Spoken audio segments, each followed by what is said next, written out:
打流后咳嗽不止，加上冬春换季，很多人白天咳晚上咳，反反复复，让人心烦。去药店买药，止咳药、化痰药、消炎药买了一大堆，甚至有人混着吃，大错特错。很多药是不能连用的，尤其是止咳药和化痰药，千万别一块混用。为什么呢？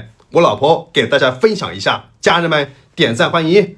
家人们，大家好。当你吃了化痰药之后呢，痰液会变得稀薄，身体呢需要通过咳嗽将痰液咳出来。如果同时又吃了止咳药，咳嗽反射就会被抑制，痰液里面的细菌、病毒、过敏源等等无法顺利的排出，只能够滞留在呼吸道，不仅呢会加重感染，还可能会导致痰液堵塞，甚至引发肺炎、支气管炎等等更严重的呼吸系统问题。这时候呢，根本不用买一大堆药，一个水果药就能帮上大忙，那就是复方菠萝蛋白酶肠溶片。它里面的菠萝蛋白酶来自天然的水果菠萝，具有抗炎消肿的作用。它能够像小剪刀一样裂解浓痰，让痰液轻松的咳出。里面还含有猪胆粉，能够清热润肺、止咳平喘。二者结合就像呼吸道的清洁工，一祛痰，二止咳，三平喘，四抗炎，彻底清理呼吸道炎症，像是慢性支气管炎、喉炎、哮喘以及需要长时间修护的呼吸系统疾病都能够用得上，家里都可以备上一些。除了用药以外呢，日常咱们要多喝水，稀释痰液，少吃辛辣刺激的食物。如果症状持续加重呢，一定要及时到医院去检查。